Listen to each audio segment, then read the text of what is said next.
All right, guys. This is from More Plates, More Dates. I've been taking that literally, by the way. I eat a lot of plates of food, so that's why I go on so many days. But it's about, what is it, Leah Thomas? Is that her name? Or am I saying that wrong? Whatever. Trans swimmer, ranked in 462 as a male. Number one as female, smashes record and wins NCAA championship. I think this gets into some of the sciences behind like stuff. So let's get this going. I have a teammate who did not make finals today because she was just bumped out of finals, and it's heartbreaking to see someone who went through puberty as a male and has the body of a male be able to absolutely blow away the competition, and you go into it with a mindset that you don't have a chance. Leah Thomas pulling away over the final 150 meters. Had to work for it. She was pushed over the first 350 meters. Thomas wins the NCAA championship. Okay. So I'll fast forward.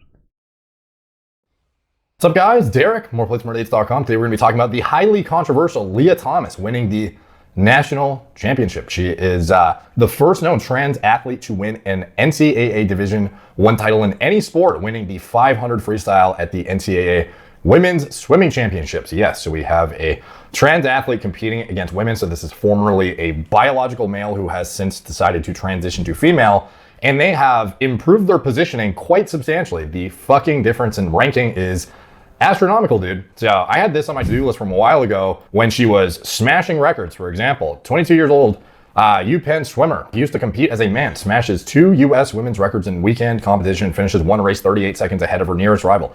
Leah Thomas, 22, won the freestyle 1650 freestyle, left rivals floundering in a 500 freestyle. Last month competed, so she's been getting a fuck ton of hype behind her in bad ways, a lot, to be honest. Like, the majority is not good press, and for obvious reason. This is an individual who previously was ranked 462nd, I believe. Here it is. Biologically, Leah holds an unfair advantage over competition in the women's category, as evidenced by her rankings that have bounced from 462 as a male to number 1 as a female.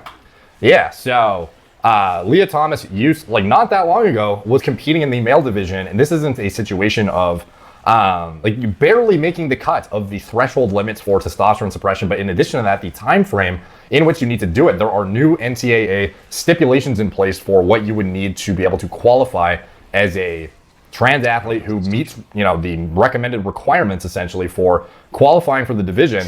And no, it's not genital surgery, believe it or not. This is It's actually very interesting because obviously your testicles still produce fucking testosterone. So it's bizarre that you wouldn't have to get genital surgery. But that's the problem, man, is that every single time we talk about something and I'm validating towards trans people, like trans women or women. But when it comes to things like dating and dating, sex, and sports, we have to have more nuanced conversations about how, like, the biological advantages that trans women, specifically ones that go through a male puberty, and then specifically ones who grew up through their most important cycle, the development cycle, going through puberty, growing up and playing a sport, you're going to adapt. Your body's going to adapt in a way that is like more accustomed to that sport, and you're going to be able to have an easier time ranking in the top percentile if you if you were born a guy and you went through a male puberty. That's like a big problem. And I know a lot of people were like, well, who cares, whatever. But my thing is like, listen, even if we only see like 1% of the women in sports as trans women, that they're going to be at the top. They're going to rise to the top. So it's like they're going to legitimately displace cisgendered women out of sports if we don't have these conversations. And then people are going to get more fucking transphobic because they're going to be like, okay, obviously this is ridiculous. And it's not going to be positive for trans people who are still fighting just to be able to get surgery so that they can feel passable. I mean, that's the next step for trans people, is probably providing some form of universal health care or coverage for their transitions or their affirming surgery. But right now we're fucking talking about sports, which is irrelevant to the general conversation. But it's another point that fucking progressives can virtue signal over and appear like they care about trans people when they don't really fucking care, because most people that are fucking bitching and virtue signaling about this are usually men. It's usually fucking men that are like, oh, who cares? Who cares? Who cares? It's like, dude, what the fuck are you saying? Who cares for it? Because they have no skin in the game. You have to be wary of people who don't give a fuck about, who just have no skin in the game. They really got to think, like, why? What? It doesn't have a negative impact. Women playing in sports trans women playing in sports has no negative impact on any man unless they have a daughter that's going to feel like their daughter is going to get like ousted from the sport. I guess a joke that was in the subreddit. Genital surgery is medically unnecessary by the international Olympic community. So this was in response to Pennsylvania transgender college swimmer dominates competition, sets numerous records. So the reason they're saying this as a joke is because the idea is that if you just suppress your testosterone levels enough with medication, that you do not need to remove your male genitalia. So despite the fact that you have the potential to produce male levels of testosterone, as long as you are essentially like pseudo castrating yourself with medication, you are equated to a female in performance. You know, synthetically equated, apparently, according to the IOC. That's what they believe. And it's obviously highly controversial because if you still have a functioning motherfucking ball sack, like obviously there's a lot of potential for fuckery there, especially when you have medications that are in and out of your system in a very short time frame, which we're going to be getting into shortly, of the actual pharmacology of these medications, because most people do not understand this shit when they talk about it, especially when they get into what is like why it's fair, you know? Like besides the fact that you have, you're fucking taller, like especially in swimming. This is, like, can you imagine getting like outreached by somebody who used to be a male just a few years ago? And people will respond by saying, yeah, but there are tall women. It's like, yeah, but there's going to be more tall trans women. They have there's a higher chance of them having a biological advantage because they still maintain their height for the most part. It's not even just that, it's like bigger hands. I know these things are crazy, but like bone density, like muscle mass still remains in some capacity. There's so many different aspects to it. Because they end up fucking taller because of their biological advantage during, not only through puberty do you undergo, you know, increases in bone mineral density, myonuclei curl through, you know, increases in muscle mass that you would never get as a female, 10x the fucking testosterone exposure. But in addition to that, the lesser amount of estrogen exposure, reducing the rate at which epiphyseal bone closure occurs. You get taller, you have fucking longer limbs, you have better leverages, like all this shit, especially when you're like in this sport that is literally like it's literally related to how your fucking limbs propel you through water. Like, do you think that having bigger lungs, a bigger heart, longer fucking arms and legs, longer fucking feet might be useful? I don't know. Like, does your foot get smaller when you know, become transition? I don't think your foot shrinks, bro. So anyways, obviously it is, it's a highly controversial one. Ben Shapiro posted, all the best women are men today. It's kind of crazy though, man, because like, look at this. Like at the end of the day, you have conservatives and they're always going to disagree with trans people. It doesn't matter what the take is. They're always going to be like, look, and this validates their point. Especially since like leftists are doubling down and like pretending that they're correct about this. They're not right because they're intelligent. They're right because like they just hate every trans thing in existence. And so now you're just validating their existence by being like, yeah, we disagree with you still. It makes people look fucking unhinged. Like it legitimately does. It makes people look like fucking unhinged and like the position like is completely lost. Twitter, which obviously, you know, got a lot of retweets and likes and shit. So this is Leah Thomas standing at the top of the podium. And two females looking, I don't know, kind of disappointed, as you would expect. So anyways, there is a lot to unpack here. I mentioned the ranking going from 462 to number 1. Like it's a pretty like blatant shift in what's going on where you have somebody who is not, you know, even close to the top of their sport, and then all of a sudden jumping to number 1 and then trying to argue that there was no performance advantage whatsoever because you suppress your test. Like, we're going to get into it, you know, above and beyond the actual like morphologic advantages, like the actual anatomy, your organs, all of this shit that are going to retain a level of advantage just from a structural aspect as well as an oxygen carrying aspect, ability to pull you through goddamn water aspect. We're going to get into the pharmacology, the actual hormone levels. Michael Phelps apparently even chimed in and does not seem to think it's very fair. He's being a little bit cautious with his words though. I'm not going to play the video because it's a CNN clip. They'll probably copyright the fuck out of it. Michael Phelps said the issue shows need for level playing field.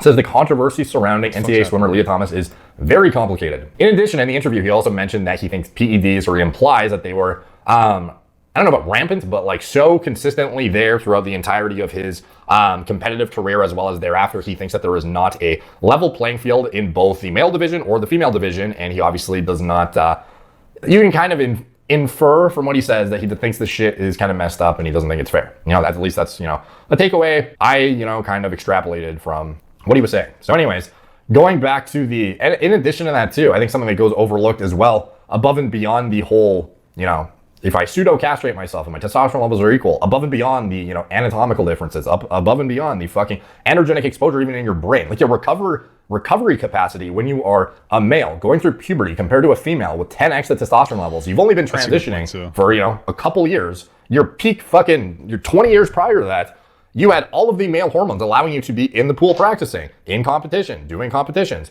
getting increased recovery from those increased test levels. I actually didn't think about that, the increased recovery and like the ability to generate more strength and more of an advantage as like when you're still like I guess a male.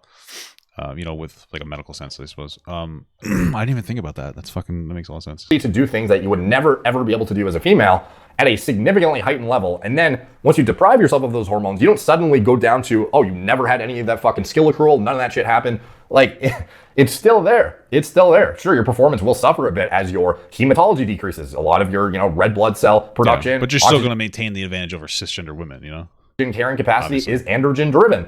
EPO, a lot of this shit is very intertwined with being male in terms of elevating your hematology profile. But again, just because your testosterone is depressed and suppressed significantly with these, hormones that you're intervening with, it doesn't mean that all of a sudden, because your red blood cell count on paper transiently might be equated to that of a female, that it is all of a sudden, like, your lungs are no different, nothing's different, everything's the fucking Hey, same. thanks so much for the sub, brother. and just subscribed. Like, it's absolutely mind-boggling this goes overlooked. Let's just, skip over. So besides all of the facts I already mentioned too, you can see how I'm a little bit biased in this one. Like, I want to come across as objective and unbiased, and there is actually a Instagram post I have later to get into some of the, the LGBT, discussion around it. But going back to the hematology discussion, That's the way he said it. you don't have periods either when you're a fucking transition athlete. You are somebody who's suppressing your testosterone levels, but you don't bleed out some of your oxygen carrying capacity on a regular basis. There are individuals. Is that actually a thing? That's fucking insane. I didn't even realize that like you would bleed out some of that. I didn't realize. Is that actually like a big negative? I mean, I would have assumed the negative to having a period would be like the pain associated with it, and like the less motivation. I mean, I just don't know. Because I don't really care about women enough to educate myself on it. No, but I wouldn't have even thought about that. Who are a lot of females who are like fucking iron deficient because they bleed. Like, you don't bleed out of your Really? dick when you're transitioned. Like, Oh, that shit, is are an you serious? actual issue with some athletes, and they end up I'm doing something wrong then. with they end up with performance issues because of a matter of literally like a process they can't avoid unless they use synthetic hormones to shut down ovulation and to shut down their menstrual cycle. But they undergo a process of essentially bloodletting unintentionally, because that's just part of being a fucking female, where they lose a bunch of oxygen carrying capacity and performance, whereas you don't. Like, there's so many things that go overlooked in this conversation that's like basic biology driven. So anyway, circling back to the national championship that Bro, all honesty, women really have it fucking tough, dude. Like, how horrible is Bro, I would never in my entire life just fucking like re-up to be a woman. What a terrible experience. Like, literally, you guys fucking flipped the coin in the wrong direction, okay? Take a fucking fat L. Thomas just won. Here she is, about to smoke the competition and take the title. Second, that will give her a lot of confidence. Remember, she's just I don't know if this would get copyrighted, so I'm just gonna fucking mute it just in case. But here we go, the NCAA championships, as you see here in the comment section. Surprise, surprise. People are not surprised. Congrats! Can't wait to hear the conversations about this. This is the equivalent of a NBA player going to the WNBA, walking L ESPN. Comment section. What is it? Joanna Man? It's Joanna Man. Warzone. Incredible. Not wrong. Be right back. Gonna go declare for the WNBA draft real quick. L. Second, third, and fourth place were robbed. L. This is terrible. I'll say Second one place- thing. Like, I don't think that there's anybody, because somebody mentioned that, like, oh, they're gonna go and do whatever. I don't think that any trans athlete is transitioning just to win. Like, I think that that's a bit of a conspiracy. I don't think anybody would ever do that unless they're fucking insane. But that's a whole other conversation. But I think that I just wanted to bring that up because I do feel like people might think like, oh my god, they're transitioning just so that they can take over, but it's not really that, man. Like, it's just people trying to live their best life. And honestly, if I was a trans person, I'd be fucking playing sports too if they let me. I'm taking those free L's, you know what I mean? Or those free W's, rather. Because they want to be, like, I understand trans people wanting to be included. It's everybody else. It's just like, it's the people who are like allow it to happen because they don't have any fucking balls. Well, I guess they still do have theirs, but they're not using them in the correct way, Place is the true winner. So, anyways, we have a lot of, outspoken competitors who are in the women's division who have felt wronged by this shit, and justifiably so. Some of them are more outspoken than others about it, but I imagine there is a large consensus among them about this situation, and some of them have come out and talked about it. One of them specifically talked about... I worked at a military training base for 3 years, and one of the fairly common reasons for women to drop out was anemia. Really? That's fucking crazy. Wait, what exactly is anemia? Lack enough healthy red blood cells to carry adequate oxygen. Wow, dude, that's fucking insane. That's really interesting. I never knew that, like, a period was that detrimental to, like, fucking existence. Holy shit. That's insane. I honestly, I know this is like mind blowing to me. You guys are probably just like, shut the fuck up. But I never knew that. Like, that's actually a huge, like on average, women have a period once a month. It's not that regular, unfortunately, for a lot of women. But so like you have like, let's just say like a quarter of your training cycle, if you're working out, is just like bogged down by having a fucking period. Like, that's got to really actually like unironically fuck you up. Holy shit. About how Leah Thomas still has male genitalia. She has not removed them. Said here, sharing a locker room with transgender swimmer Leah Thomas has become a point of contention for some of her University of Pennsylvania teammates who feel uncomfortable changing in the private space with someone undergoing. Bro, you know what though? Like, this is one of those conversations I think that people don't like having, because it's an intersectional conversation where you have a trans woman who just wants to be seen as valid, interacting in like a locker room with cisgendered women. Did this motherfucker like just leave? Whatever. Interacting with cisgendered women, and like it makes them uncomfortable. Some people are like, "Oh, shut up! It doesn't make you uncomfortable." But like, dude, for women, man, it's like, listen, I know Leah Thomas is a woman, but like, there's still a level of perception from some people, and this might be ignorant, but that they're a man, and like a lot of times, women, in like locker rooms, is a very intimate space, and like it probably, like, I wouldn't doubt that it might feel threatening for some of them, and maybe that's just rooted in ignorance, and they shouldn't feel that way. But like, that's just how people are gonna feel. I mean, this is the concept of like women feeling unsafe around men in like private spaces for like obvious reasons. I mean, like, that's what the whole fucking conversation about sexual assault culture is around, women being like predatorized in some capacity. I'm not saying that trans people are going to do that. All right, I mean, if anything, it'll be some cisgendered guy that says like, I'm a woman, and then goes and like sexually assaults somebody. It would never be a trans person. But I could still understand the feeling of uncomfortability. I think at the very least, it's something to think about. Gender transition. It's definitely awkward because Leah still has male body parts and is still attracted to women. One swimmer on the team told DailyMail.com in an exclusive interview. Leah has told her teammates that she dates women. Also, I think that penises are fucking they're mortifying. Like, think about this. I remember when I was younger, I was at the YMCA, bro. Seeing old men with their dicks out was fucking traumatizing, unironically. But like a naked woman, I feel like it's just not as traumatizing. I mean, maybe that you think that's sexist, but I just feel like, bro, like as a kid, seeing a naked woman, like boobies or whatever, you see a fucking dangler down there, bro, I'm fucking like, help me, you know what I mean? Like, that's some scary shit, dude. Who the fuck wants to see that? While Leah or a boy or a girl, sometimes there's a decent amount of nudity. The swimmer said she and others have had a glimpse at her private parts. She stated that team members have raised their concern with the coach trying to get Thomas ousted from the female locker room, but got nowhere. Multiple swimmers have raised it multiple times, the UPenn swimmer said, but we were basically told we could not ostracize Leah by not having her in the locker room, and that there's nothing we can do about it, that we basically have to roll over and accept it, or we cannot use our own locker room. It's really upsetting because Leah doesn't seem to care how it makes anyone feel. The swimmer continued. I feel like that is like unfair to Leah, because like, you know, again, she's just trying to live her best fucking life, dude. And it's probably hard. Like, I mean, dude, I couldn't imagine. I'm a fat guy. I would go in locker rooms and I would be fucking embarrassed. By the way, the fact that they made children change naked in high school was fucking insane to me. I had like, you know, obviously a little bit of body image. She's a fat dude. You're just like, what the fuck? They'll make you change. Like, but she probably has similar feelings to that. You know, she's probably not like, haha, look at my penis, I'm a fucking pervert. It's probably like, oh man, I feel really embarrassed and self-conscious right now. But like, I'm a woman and I need to stay in this space. That's probably what it is, you know? 35 of us are just supposed to accept being uncomfortable in our own space and locker room for like the feelings of one. So again, still having male genitalia, aka the ability to produce male level testosterone levels whenever you please, but you're audited, right? So it's fair. They're manually maintained. Well, how strict are those stipulations, and the actual pharmacology, how restrictive is it? We'll get into again after we get into one more interview from a swimmer on their feeling about the championship win. Virginia Tech swimmer competing in this year's NCAA championship details how her teammate was brought to tears after her place in the finals was taken by Leah Thomas. Swimmer, what did you think about Leah Thomas competing today as a swimmer in this competition? What are you feeling? What are other athletes feeling? Quick word from one of our... Oh, it's a sponsor. I was going to say something. Yeah, man. And again, like the issue isn't just the displacement of like other cisgender women who want to play. The issue also is like they rise to the top, so it eliminates the ability for a lot of people to do well because they rise to the top. So like, you know, those first place, like who gets the most scholarships? It's the fucking first place winners. You know, the first place winners are the ones who usually get the scholarships. So you're kind of like fucking. It goes deeper than just like, oh, somebody lost one spot. It's like, yeah, somebody lost a spot, and then this person with less effort in their life was able to fucking win and take that away from everybody else. For our sponsors, this is AG1 by Athletic Greens. This is a insurance policy, basically.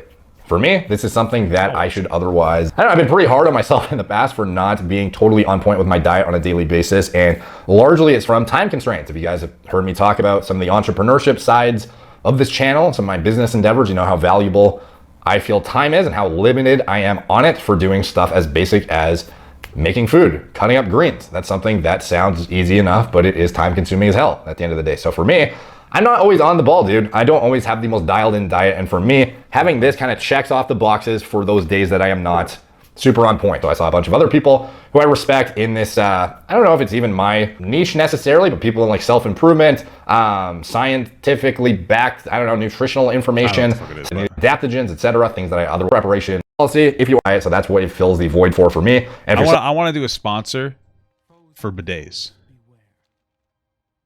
You know what I mean? Like, I feel like in America we have terrible toilet etiquette.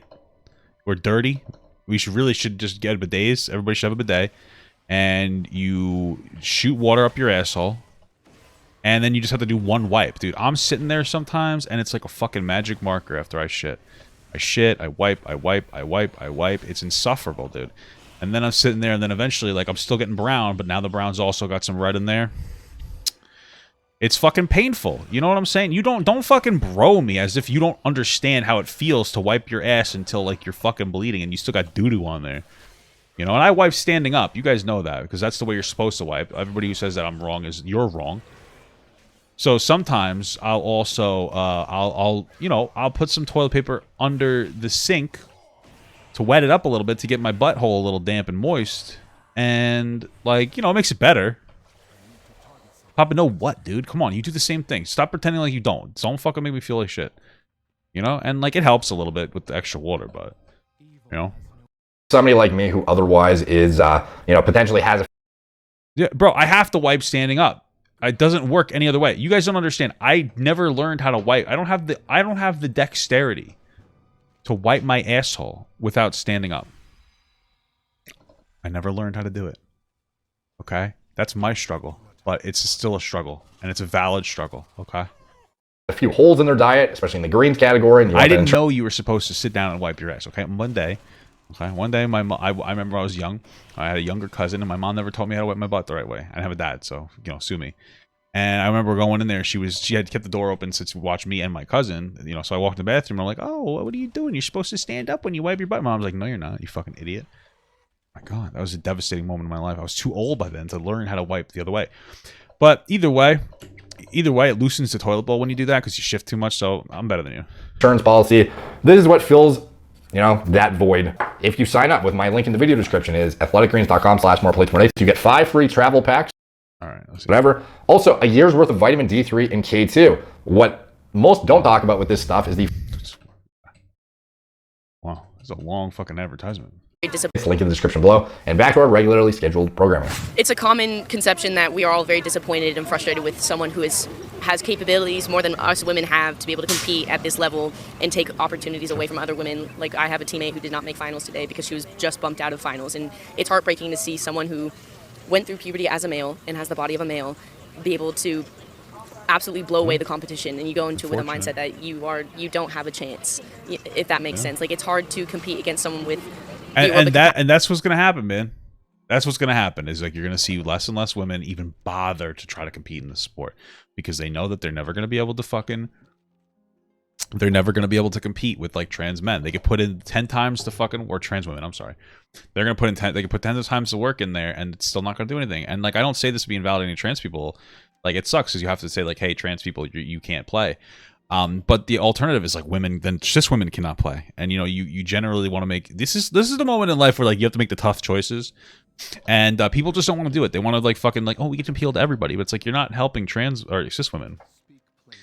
But like, honestly, it comes down to oppression Olympics. Like, a trans woman is more oppressed than a cisgender woman. So by logic, we have to be more, you know, affirming of trans people. And you know what I mean? It's just like, it's just ridiculous.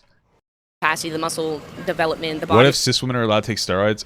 It doesn't really matter, I don't think, because if you let cis women take steroids, you let trans women take steroids, and then they're gonna be fucking like domineering. But either way, they still don't have those like inherent biological advantages there. And also now, what you're saying is, hey, This is the problem, is like taking steroids changes your body. And a lot of people do care. And so if you say like, yeah, we'll let trans women compete, but they can't take steroids, but cis women can. Okay, now you're saying that cis women have to take steroids to compete. And now you're telling them that they have to like alter their body fundamentally and potentially have like issues with their hormones for the rest of their life if they cycle off incorrectly. And even if they do it incorrectly, it might still fuck you up. All so that they can compete with trans women. You know what I mean? It just doesn't work out well. But man, it's hard. It's hard to think about it like that. And staying positive, I bet for other swimmers who are in that heat is probably overwhelming. I'm not sure, I can't speak for them, but it's disappointing to see and frustrating, definitely. And you said that one of your teammates was crying today because she didn't make the finals. You said that she was 17th, Yes. and there were 16 spots. Yes. So Leah Thomas took one of those spots. Talk to us about what your teammate took those spots was and then going she through won and that experience. She was very emotional, and it's hard to see because it's her last NCAAs, and she Damn. really loves that race, and it was just heartbreaking to see that she put all her effort into it today. And That was her last ability to play, and she got robbed by somebody who didn't have to work as hard. Bro, that's fucked up. That's horrible. So it was like her. I'm assuming that there's an age out period. I don't really know the specifics. That's fucked up, dude. Damn, they worked their whole life for that, and they didn't get to compete because, dude, that's fucked up. That's fucked up, HRJDV bro. just when it best subscribed. Hey, thanks so she much went for the sub, in a morning brother. session before and still not make it back. It's hard to see someone who works every day, every night, still not be able Work to every night. What are you doing? compete against someone like that. Take a break. Okay, so now let's get into the other side of the conversation here. So, she says, you have all this more muscle mass, you're, bigger, stronger, blah, blah, blah. Yeah, you do lose a significant amount of muscle when you suppress your testosterone levels. There's a reason why hypogonadal men, feel like shit. There's a reason why they have worse body composition. And when you deprive yourself of androgens when you are transitioning, yes, bone mineral density goes down. Yes, muscle mass goes down. Yes, that is indeed true. However, aside from the anatomical differences from males versus females that do not necessarily, just become shorter when you deprive yourself of hormones. Like I said, you don't all of a sudden get a fucking, half the size foot, all these things kind of, they sort of stick with you. They don't just, randomly shrink when you deprive yourself of androgens. But let's get into the other side of the spectrum. Like I said, LGBT. Let's talk about Leah Thomas before you comment. And I will give a clip of Leah Thomas talking too, where she talks about exactly what medicine she takes and how it makes it fair. So anyways, the conversation has nuance, and Schuiler has worked hard to carefully unpack it in this post. Do him and Leah the good faith of engaging with it, rather than ignoring it. As always, transphobia and trans misogyny will not be tolerated. If you learn something from this work, blah, blah, blah. All right, so who is she? She satisfied all the regulations required to compete in the It's women's not tolerated. It's just gonna be created. More people are going to be transphobic after if we allow trans women into sports. They're gonna be like, this is unfair, and you don't care, and like I hate trans people now. That's what's gonna happen, and it, like we hate to see it, but it is what's going to happen. That outcome is not, the outcome of this conversation is not good. And I would argue that most of the people arguing for this aren't even trans people. Most of them are like, there are some trans people, but most of them I think are cisgender people who want to appear fucking like virtuous. They want to be like, I'm the good guy. I'm trans affirming. And so like they're amplifying a message that doesn't align with trans people. And like, that's probably what's actually fucking happening, dude. That's like the biggest problem. She's taking testosterone suppressants and estrogen supplements. They just need to make a trans category. Yeah. So I mean, listen. The reality is like, yeah, they that's a good idea, but like, there probably won't be like enough people to compete in that. Yo, wait, these things are hot. What the fuck? How do I? Oh shit, dude. What the fuck? Let me see that booty. Not bad, dude. Maybe I'm a furry. Maybe I like that. Okay. Anyway, the reality is you're probably not going to get enough people to be able to actually create a decent competitive trans category. So you're really just talking about who to exclude. And sometimes people that live next door to you that run their motorcycles like fucking children piss you off, even if my stream can't hear it. Reduce her testosterone levels to average female levels and has done but so. If you make a trans category, you are saying trans women aren't real women. No, I don't think so. So dude, like here's the thing. We have to understand that there are two sides to everything. Or this situation, there's two aspects. Like I think that trans women are women. However, we have to understand that like trans women are different from cis women. They're women, but they're different. And we don't have to bring that up in any situation unless it's absolutely relevant. So the only times that you would bring up the context of like trans women aren't the same as cis women would be like, okay, when it comes to sports and like when it comes to like dating, I think. And like there are doctors, but that's kind of between their own shit. right? Because there's no reason for that. This argument is irrelevant. You don't need to go around and be like, oh, well, you're a trans woman? Well, let's make sure you tell me you're trans. That doesn't matter. In your fucking day-to-day life, you don't need to know the exact specific fucking identity of every single person. And most people who make that point are doing it to be transphobic and invalidating, which is why it's difficult to make that point and seem level-headed. But we have to acknowledge that aspect. Because in this, it matters in this case. In this case, like, it matters, you know? So it's not invalidating. It's nuanced. It's understanding that nothing is perfect in the world. Like, it's not my fault that, like, trans people got fucked over, I guess you could say, in their birth, or like however, whatever like stipulation or circumstance made them trans. Like they got the fucking shit end of the stick, and that sucks. If we could, I would absolutely change the fucking way that the world operated to make it so trans women could compete without having a biological advantage. But we just simply cannot do that. We have to work within the boundaries and the parameters of the world that we live in, and so that's the problem. We have to live within those, like, and so we have to make hard choices. And I think a lot of people who are afraid to make this difficult choice, because it feels easier to just say, yeah, trans women are women, let's go with it, because like that is very much like a left talking point, and like there's a bit of domineering from like progressive ideology, and you know, it's more palatable to say, it's more palatable to believe. It's easier to just say that, especially since a lot of progressives will say like, oh. And I'm a progressive, but I guess I mean lefties. But a lot of people will be like, why do you care? You don't care about women's sports. You never talk about women's sports, blah, blah, blah, blah, blah. But it's like, okay, but you don't either. You don't give a shit, because if you did, then you probably wouldn't be saying this stuff. You know? So. Here, per the regulations. So yeah, the regulations are 10 nanomoles per liter, which is about 288 nanograms per deciliter for 1 year. So that means for 12 months, you have to have the levels equivalent to that of a male, or lower than a male. I know, did you mishear me? No, you didn't. You need to have lower levels than 288. The reference range for a male is about 250 to 1,000, depending on what lab you're using. Wow, wait, what? But a normal biological female will produce roughly 40 to 50 nanograms per deciliter of total test, have a significantly higher binding protein production, and lower free test. Wait, so the levels he's saying, the testosterone levels, don't even have to be at the level of a cisgendered woman's to be able to compete? That's insane. Proportionally than a male as well.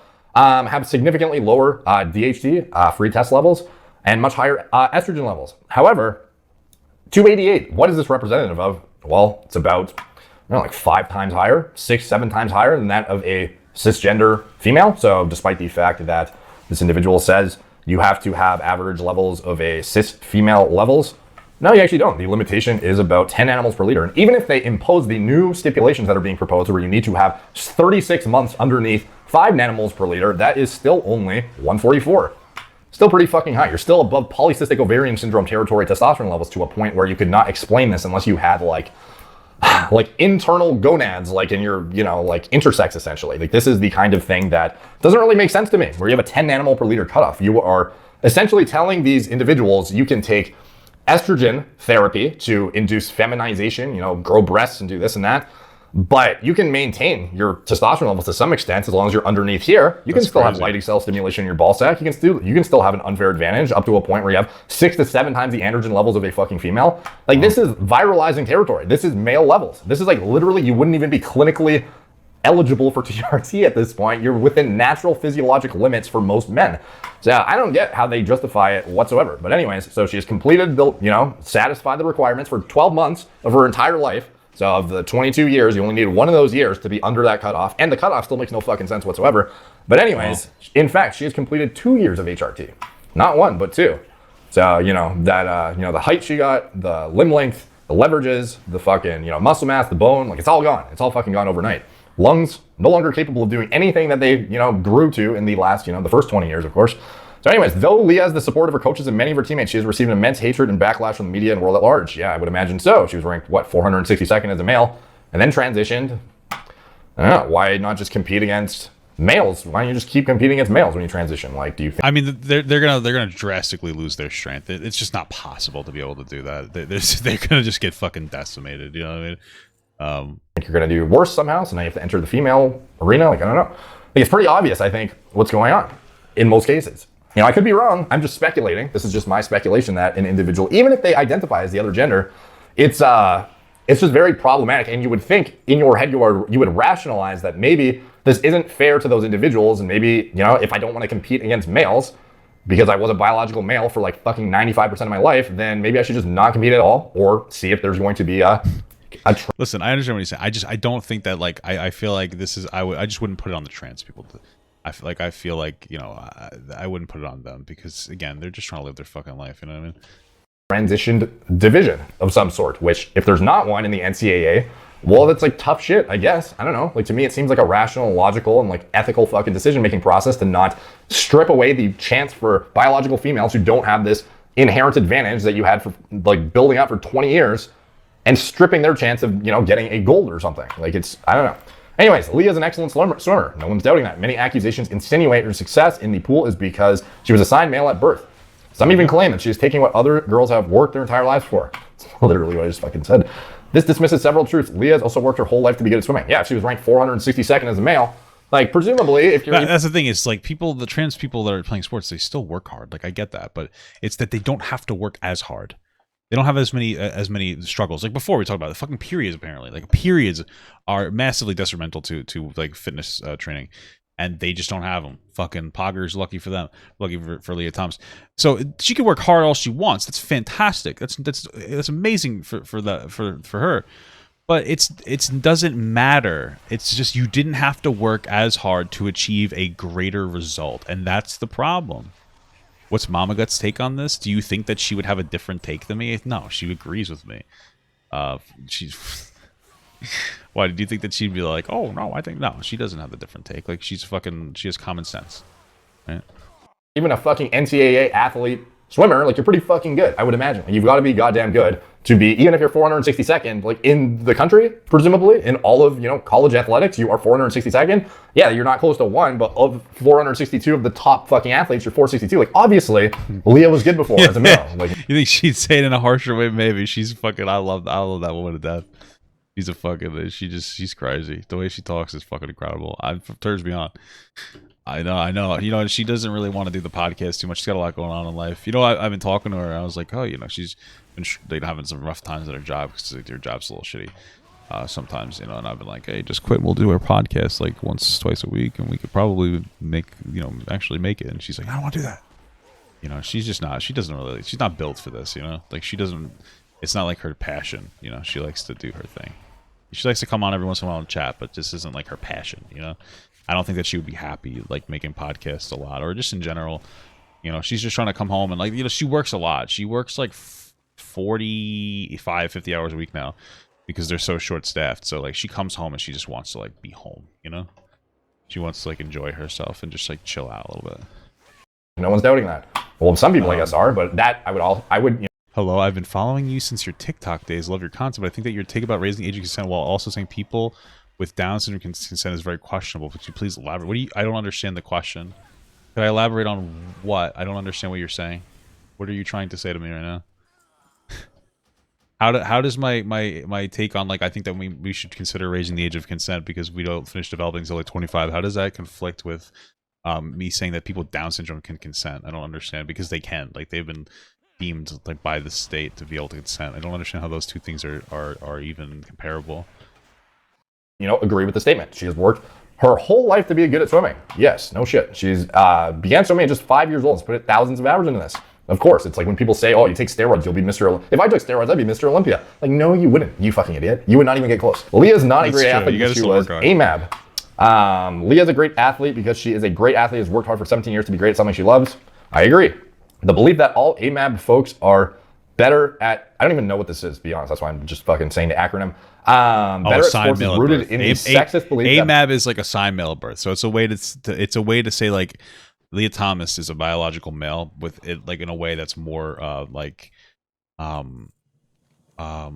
guess more respectful. Would you say like AMAB? It's a weird new thing to say for me. Like I think it's bizarre, but like I've been trying to obviously change my language. Boys are by default better at sports than girls, which is false. Yeah, so I don't know. Let's take, you know, the top female athletes of any sport and pit them against the top male athlete of the same sport. I don't know. I guess put in the comment section who you think would win. Like, let's have Serena Williams versus like fucking Djokovic. Like, who wins?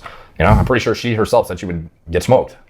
I'm not saying it. She's fucking saying it. I don't know. It just seems to me like no one is saying you can't be a good athlete as a female. No one is saying that you can't be better at men. Like the top sprinter in the world who's female, like she's gonna shit on like 99.9% of men. I could take her.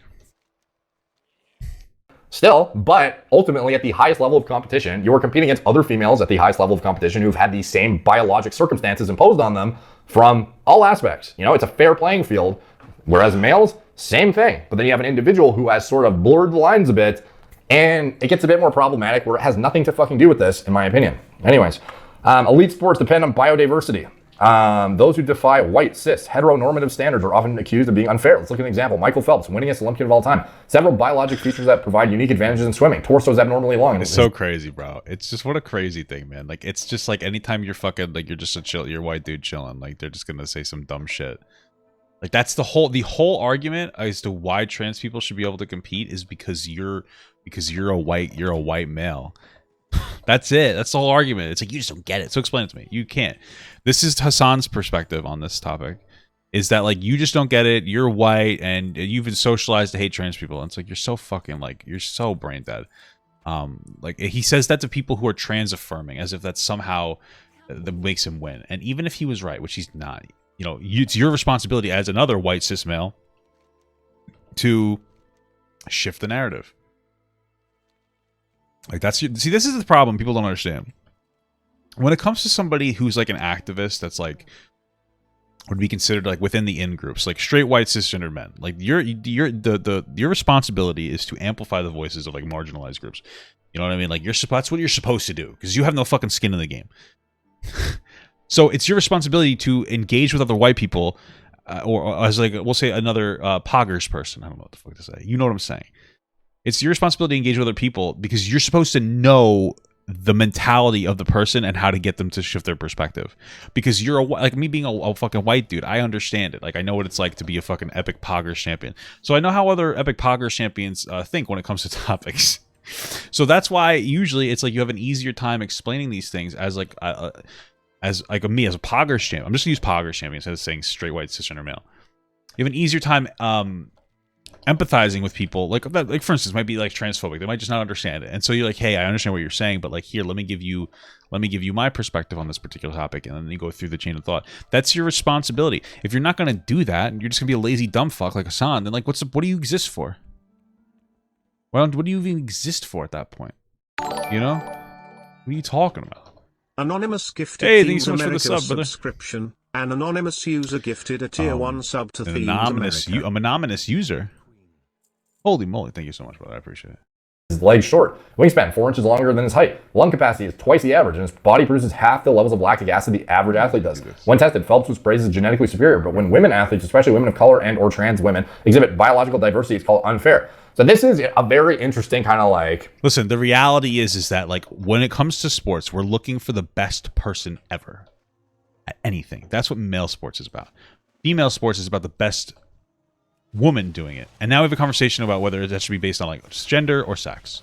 And we see that there's just an inherent biological advantage that makes it generally exponentially easier and lower effort to be able to compete. People are like, well, what if we adjusted for height? Trans women of the same height as cis women are still going to be stronger. What if we adjusted for fucking hormone levels? Well, okay, it doesn't matter. Hormones aren't the only, or testosterone is not the only thing. What if we adjusted for this? There's not enough hyper-specific adjustments to make. At the end of the day, it's a sport, and like the way that we operate sports in society is like, hey, this is how we do it. Very simply, male, female. That's it. That's what we're looking for. And like you want to completely change the entire thing based on something, and it's still not going to make it fair. And there's no way that you can moderate that. And people will lose interest in sports. Like you're going to fucking hyper, like, oh, and like how are you going to do that? You're going to have like 17,000 different leagues? It's fucking crazy. You know, at the end of the day, you know, we're doing it based on sex, okay? Or sexiness. We can do it based on sexiness if you want. We can do sports based on sex, like volleyball. These girls are fucking very attractive, dude. Now, I personally don't find them attractive because I'm married, but I hear, you know, I see other guys talk about it. You know, I didn't say it. Somebody else did. Tangent, and it's what we talked about with the Caster Semenya debacle and the individuals who are biologically female, you know, from birth, but otherwise have like intersex characteristics. And that is a bit more of a debatable discussion, in my opinion. But when you have somebody who is blatantly male with blatantly normal physiologic function and is not some sort of situation that is having a, I don't know, like pseudo-hermaphroditism or something. You have an individual who's legitimately like a healthy functioning, like high performing male, and then they transition. Like, this is not about you were born with some fucking biological differentiation that made you the elite of your identified gender that you are. Rather, it is you were identified as male and then you fucking transition. Like, it's a little bit different, in my opinion. Biological differences can provide advantages, but it does not mean they are unfair or grounds for disqualification. Okay, I think we are getting to the point. Like, I don't see any sort of like scientific dismantling here or discussion of the pharmacology used. Again, it's just people. Again, it's the same. It's just fucking it's like fucking leftists who don't give a shit about sports, that are so hell bent on like being what they would consider fucking trans affirming to the point where it is like actually destructive for society. They don't give a fuck. They go, you don't care about sports, but then they don't. You think they give a fuck about sports? No, dude. Okay, there's no defensible position here. It's fucking crazy. It's like, I know there's a biological advantage, but just allow trans women to displace all cisgender women. Incredible. I mean, that's a great point. Just say you don't care about fucking women's issues, bro, at this point. But yeah, I don't give a fuck. Fuck these bitches. It's not like, just say like, you know what? Women's sports is boring. Put some men in there. Just get it. They're fucking women, still trans women. But you get my point. You know what I mean? Or the actual hormone levels in question. Like, they don't even seem to understand what the difference between what estrogen therapy, estrogen supplementation, and testosterone suppressants. Like, do you even know what she's fucking using and how it interacts with the body and how it can be leveraged to be at a more disproportionately advantaged position aside from all of the morphologic? I think that like a lot of people just think that pills are magic and they could just achieve everything we're trying to achieve. That's all they think. They're like, okay, if we give them pills, it'll make them equal. Like, they don't understand like the specifics of it. They live in a sandbox world where like everything can be morphed. It's like, this isn't World of Warcraft where male and female characters are like just completely aesthetic. Like, there's a lot of depth here, guys. You know, maybe touch some fucking grass. Do you understand that? Changes that she experienced as a teenage boy going through puberty. So anyways, let's get into her explanation of the whole thing. After we hear Caitlyn Jenner chime in, because she always has pretty good stances, I think, on the whole situation, and very, very relevant if you know. It's true. She's literally a trans woman. She's a top tier trans woman athlete. You really cannot get any better than Caitlyn Jenner in this specific scenario. You can dislike her all you want, but she probably, out of anybody in, like, I'm not even kidding, anybody in the entire world probably has the literal best ability to take a stance on this based on a life experience, like objectively. Like, there's nobody who could possibly have a take that would be more rooted in like their own life experience or in reality. It is impossible. Okay, so I'm just saying. I believe she was an Olympic champion decades ago in the Olympics, like a fucking top tier athlete who then transitioned. So if anyone has a relevant opinion, like, it's pretty interesting to hear. In agreeing with your take, I've seen trans people say that they were outed from their community or afraid to comment. Won't even delete a comment on your YouTube after getting one comment. What do you mean? Why would that happen? Trans people felt afraid to comment on what I was saying? I don't understand. What? I'm very confused. Can you just... Agree with your take. I've seen trans people say that they were outed from their community or afraid to comment. One even deleted a comment on your YouTube after getting one comment. How sad is that? Like, how sad is it that they disappeared after one person contested them? I just don't understand the context of anything. Her way in on this, and this is what she has to say. Leah Thomas grew up as a biological boy. A couple of years ago was on the male swim team. A couple of years of, hormones and testosterone depressants doesn't change a lot of things. Yeah, it's on 1.25 times speed, by the way, if you're wondering why she's talking so fucking fast. Hands are big, cardiovascular system big. You see pictures, her back is huge. She can run, she can swim really fast, and it's just not fair. Just not fair, okay. Oh. Now let's hear Leah Thomas feeling the effects of testosterone blockers in the pool. This is an interview she did a couple months ago, or a few months ago at this point, and she gives her discussion of the actual medication she uses to shut down her testosterone levels and what happens as a result of that in her performance. Can you tell me about how the effects you felt in the pool from that, and what training was like, through 19, through 20, and even now, and especially if you're still in hormone therapy or testosterone reduction currently? Yeah, for sure. So yeah, I continue to take estrogen. Trying to be rude, like, listen, trans women are women, but goddamn, holy shit, you know what I mean? Like, I'm not trying to be fucking rude, but that person looks like they have a biological advantage. You know what I'm saying? I'm not trying to be an asshole. I know that, but like, holy moly, bro. And spironolactone, the testosterone blocker, as part of a daily medicine routine to, continue with transitioning as an ongoing process that doesn't have, there's no clear endpoint of a medical transition. And so I continue to take those, and it's been a very interesting experience.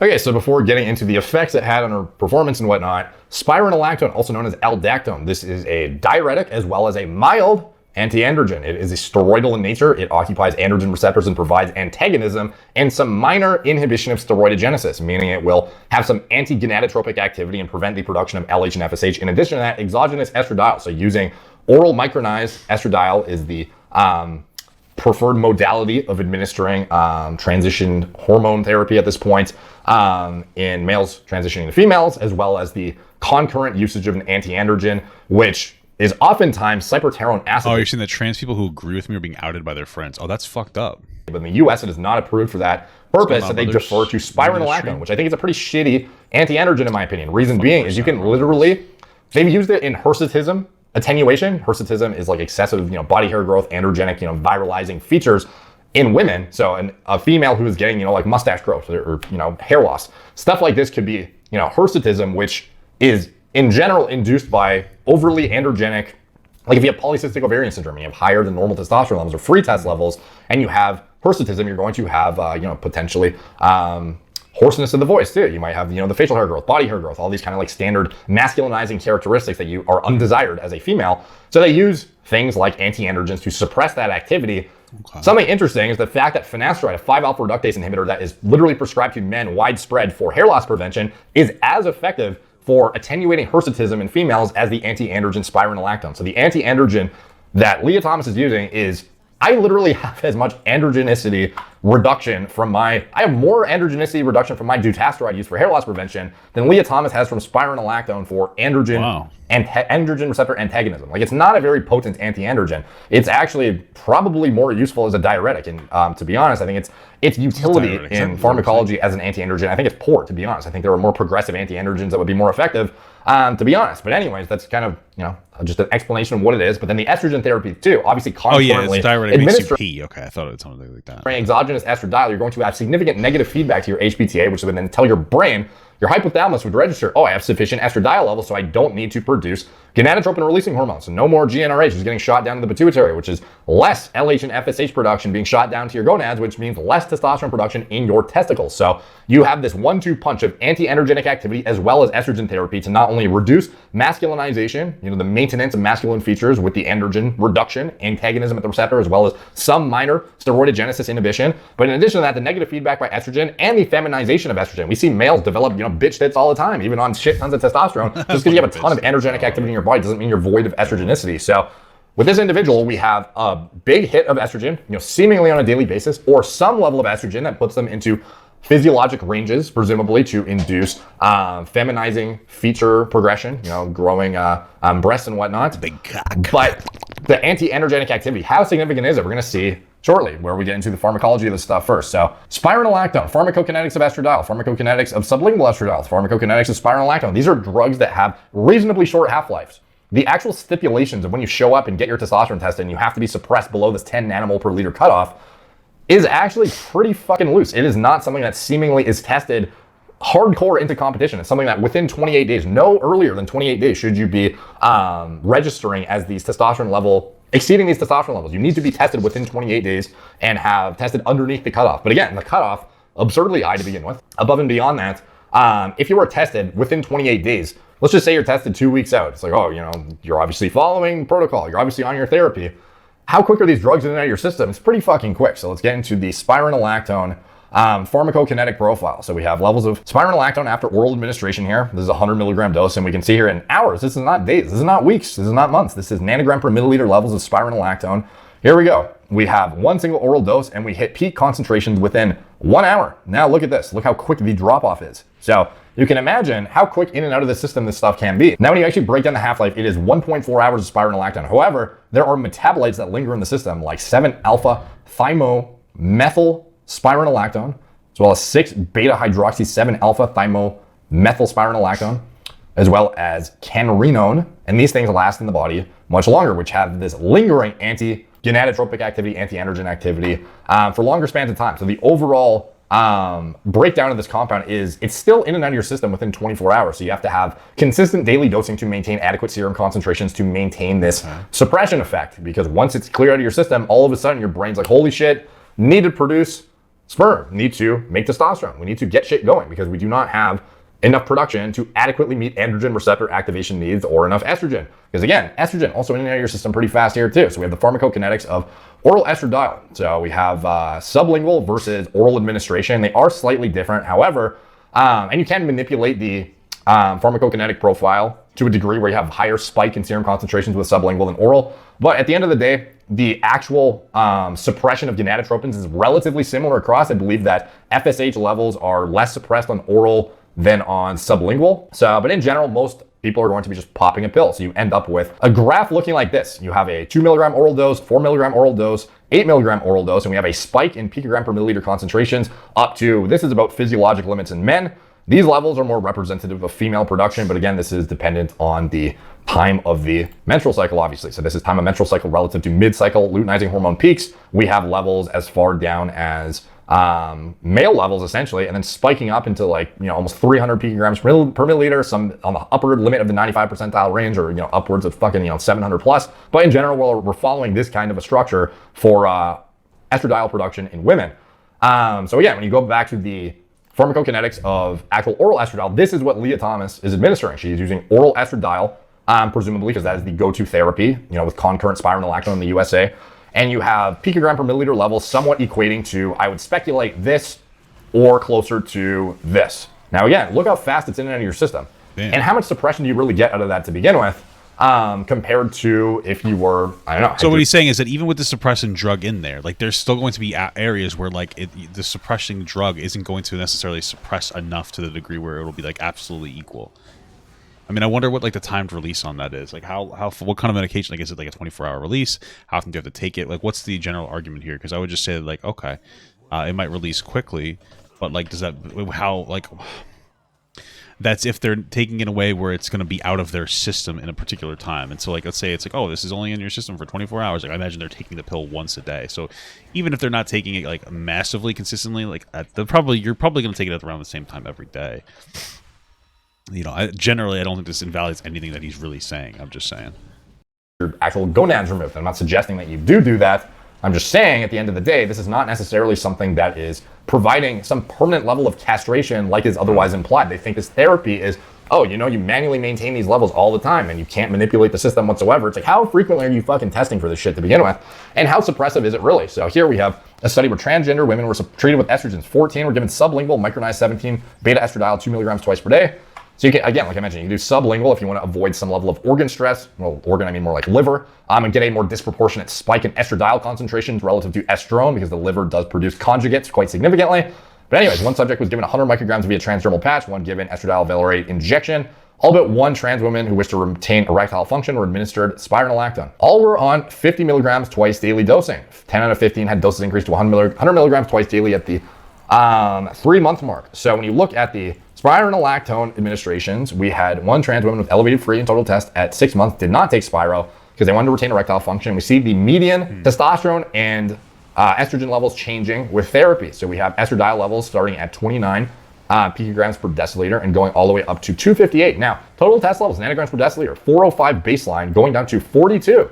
That is within physiologic female limits. So you can understand how, if indeed Leah Thomas is taking this on a daily basis at an adequate dose, you could indeed reduce testosterone levels to a point where it is representative of natural female levels. However, this effect is going to be transient based upon if she's taking her medications on a daily basis. Is there somebody literally like a hawk looking at her take her shit? Or could she, whenever she fucking pleases, essentially pull it out of her system, get clearance, and then have all of that negative feedback inhibition and anti-androgenic activity totally abated and be able to spike LH production to her ball sack and pulse out as much as she wants until she knows she's going to be tested again and then induces, her therapy again. Interesting. That's fucked up. I didn't even think about that. Okay. I was like, wow. I was like trying to wonder where he was going with this, but he's basically just saying like you could just stop taking this for like a fucking week or whatever, or a month, and then afterwards you just go back down and start doing it again, and like you're basically all set to go. Like it would be generally undetectable. Like nobody, like she could just not take her medication and they wouldn't know. That's fucking crazy. Yeah, what a loophole. Imagine being able to take steroids legally.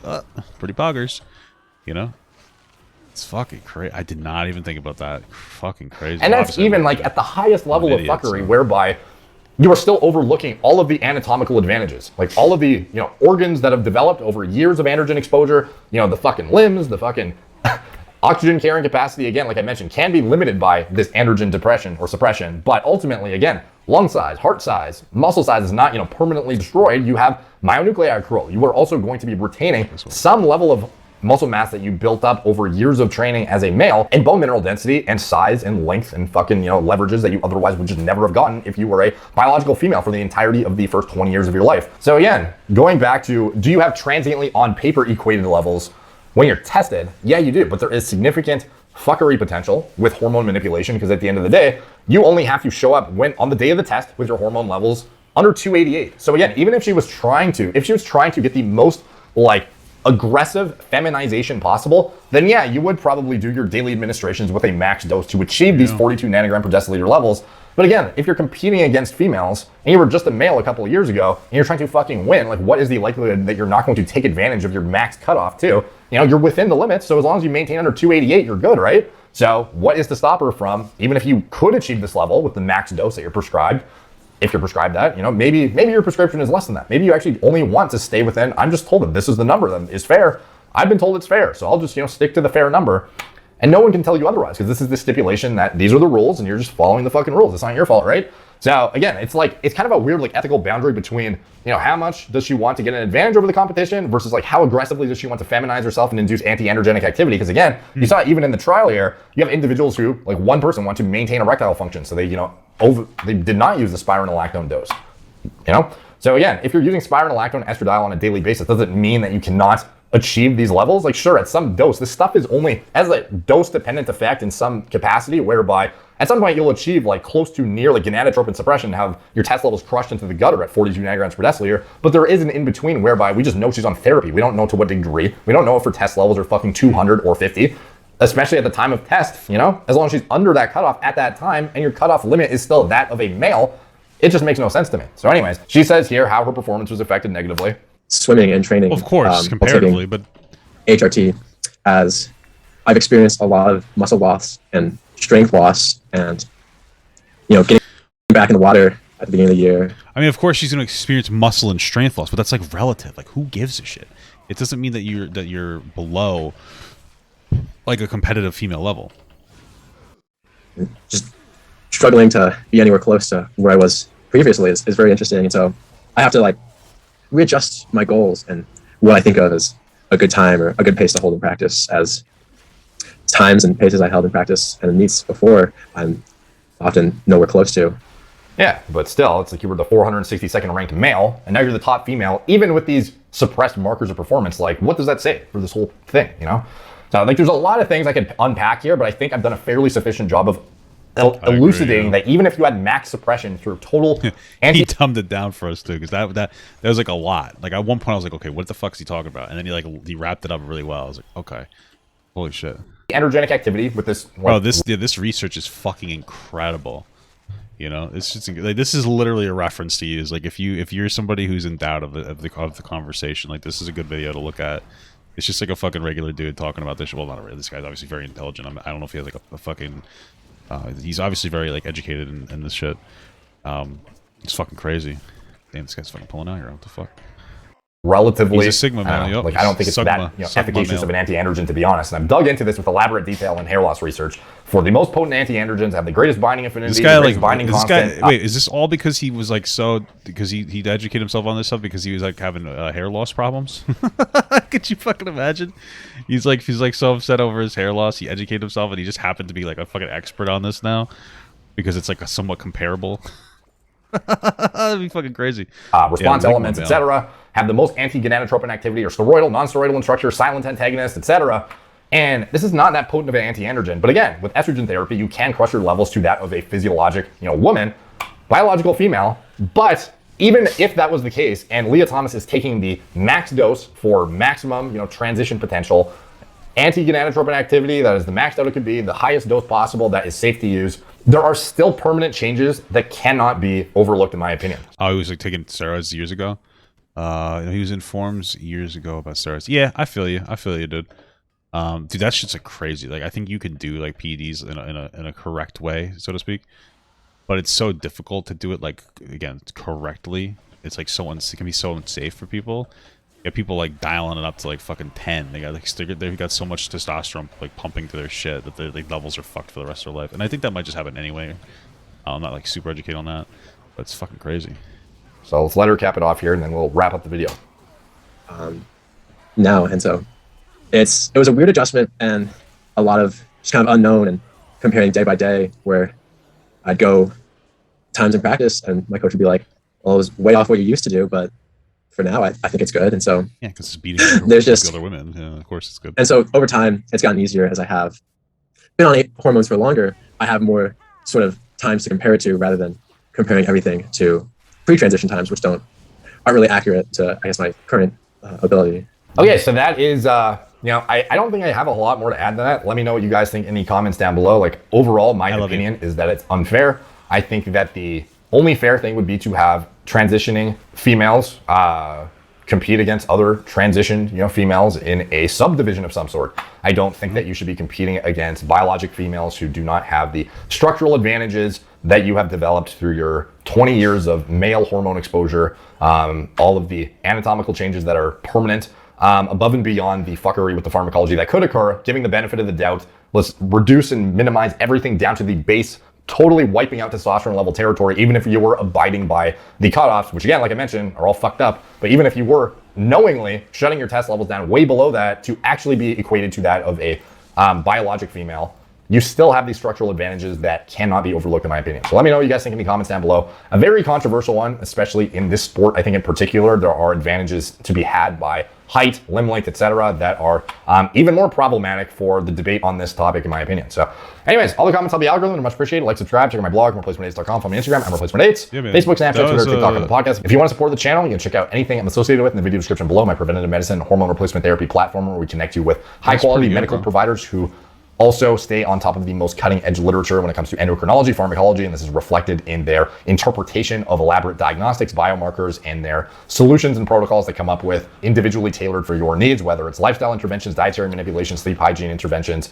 It's turnkey, and we are very, very in-depth, even when it comes to genetic predispositions, analysis, Dutch testing. It's quite insightful, and I do not think there is another platform quite doing it like we do. So you should check that out if you want a high quality medical provider, or just get self-service labs if you want to check out your own blood work and stay on top of your health markers and whatnot, regardless if you're natural, enhanced, somebody on TRT, not on TRT. You can check it out. It's in the video description below, as well as my turnkey pre-workout formulas that I designed myself from scratch, as well as my nootropic formulas for cognitive enhancement, mental clarity, information retention, memory. Yeah, man. Listen, at the end of the day, like a lot of people have been saying like, hey, you should watch this, and that was honestly brilliant. I mean, it was really informative. I think it was solid. I liked it a lot, and yeah.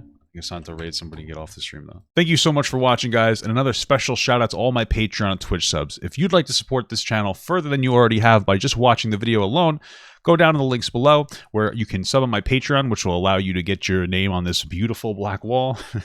Or you can go to the Twitch page and you can actually use a free Amazon Prime sub, if you have Amazon Prime, to subscribe. Thank you very much, guys. Take care.